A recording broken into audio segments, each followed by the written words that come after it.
Shalom des men of God, j'espère que vous allez bien, que votre journée s'est bien entamée. Je suis votre frère Théodore Mondélé et j'aimerais partager succinctement la pensée que le Seigneur a placée dans mon cœur en ces jours. Mais bien avant cela, j'aimerais adresser mes remerciements à l'homme de Dieu, le pasteur Acacia, visionnaire de cette plateforme, pour la confiance une fois de plus renouvelée en notre endroit.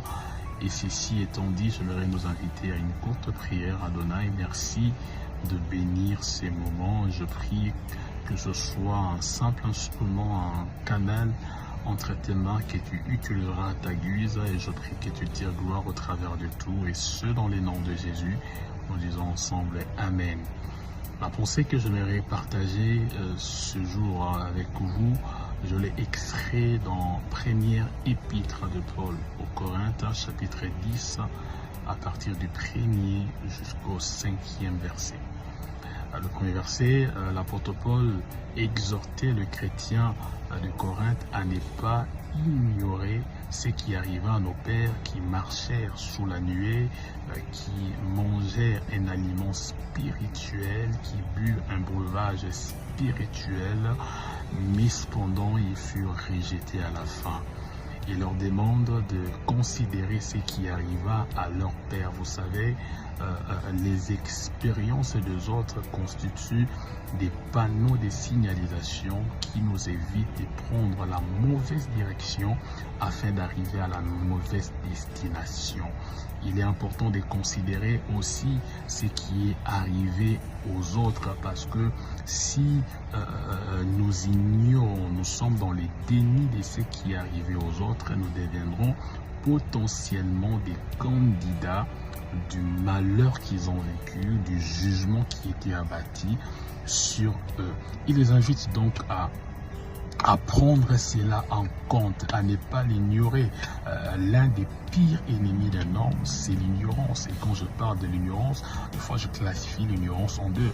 Vous savez, c'est une chose d'être ignorant parce qu'on manque une information, on manque une connaissance, mais c'en est une autre d'être ignorant parce qu'on rejette la connaissance. Voilà pourquoi dans Osée chapitre 4, verset 6, la Bible déclare que puisque tu as rejeté la connaissance, je te rejetterai.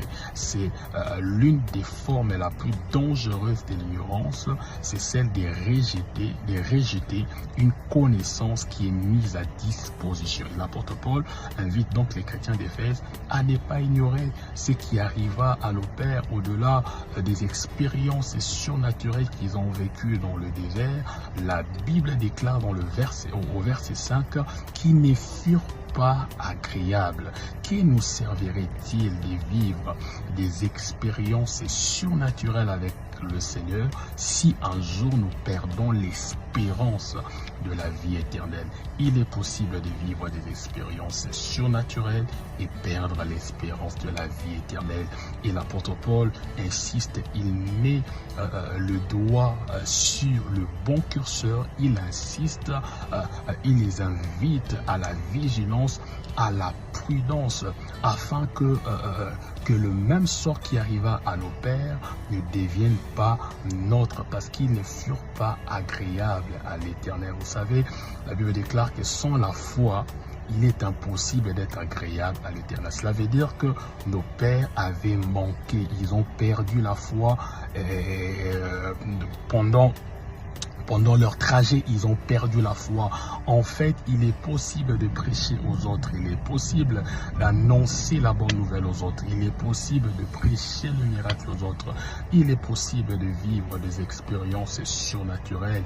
Il est possible d'être un oint, prêcher avec puissance, vivre des guérisons de manière inimaginable, donner des prophéties avec expérience et en fin de compte perdre sa foi. Oh, le pire, la plus grande tragédie qui puisse arriver à un chrétien, c'est celle de perdre sa foi. Jésus a dit, lorsque le Fils de l'homme reviendra, trouvera-t-il encore la foi sur la terre? Luc chapitre 18, le verset 8. Sans la foi, nous ne serons pas agréables à l'Éternel. Nous pouvons perdre notre foi. Voilà pourquoi l'apôtre Paul insiste. Il met le doigt sur le bon curseur en invitant les chrétiens des Corinthes à la prudence, parce que la Bible déclare que quand la prudence fait défaut, mon peuple tombe. Et ma prière en ces jours, c'est que le Seigneur nous aide à nous maintenir dans la foi, quoi qu'il arrive, que le Seigneur nous aide à vivre notre foi en tout lieu et en toutes circonstances, afin que nous demeurions agréables à l'Éternel. Parce que de fois, nous pouvons être trompés par des expériences surnaturelles que nous vivons dans nos ministères. Que Dieu nous garde, que Dieu préserve notre foi, que Dieu vous bénisse au nom de Jésus. Amen.